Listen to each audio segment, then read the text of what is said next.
बिहार में नगर निकाय चुनाव का रास्ता साफ हो गया है। सुप्रीम कोर्ट ने 18 और 28 दिसंबर को हो रहे चुनाव को लेकर तुरंत सुनवाई करने से इनकार कर दिया है, यानी अब तय समय पर ही चुनाव होंगे।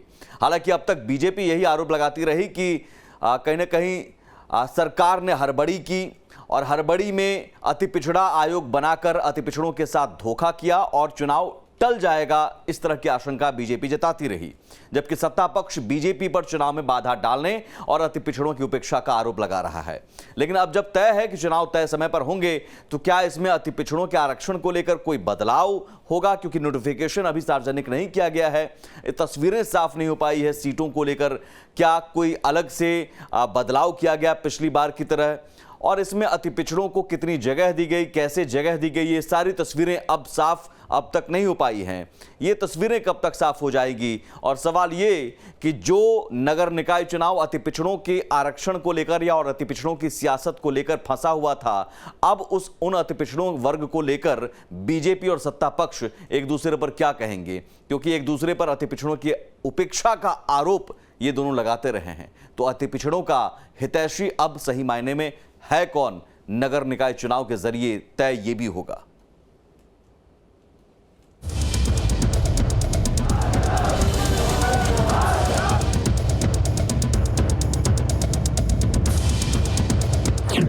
आरक्षण के फेर में नहीं फंसा निकाय चुनाव।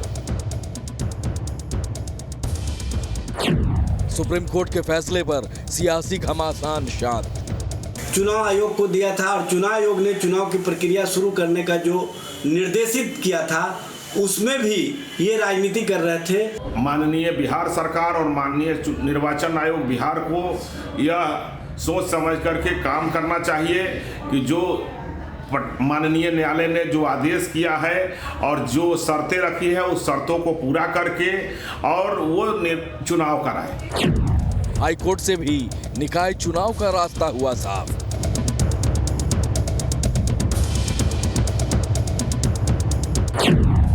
सुप्रीम सुनवाई से ठहरी अति पिछड़ों की सियासत। बिहार सरकार सुप्रीम कोर्ट के 28 नवंबर के आदेश की अवमानना कर जबरदस्ती और जल्दबाजी में नगर निकाय चुनाव करा रही है। समाज को सबसे ज्यादा अगर आरक्षण देने का काम, इज्जत देने का काम और समाज को जोड़ने का काम किया माननीय मुख्यमंत्री जी ने। पिछड़ा वाला तनाव के बीच तय समय पर चुनाव।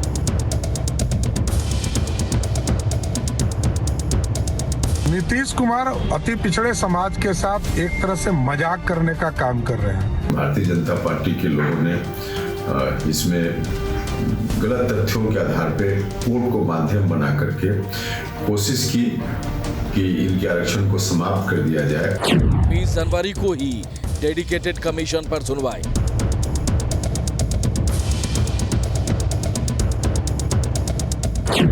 अठारह और 28 दिसंबर को ही बिहार निकाय चुनाव।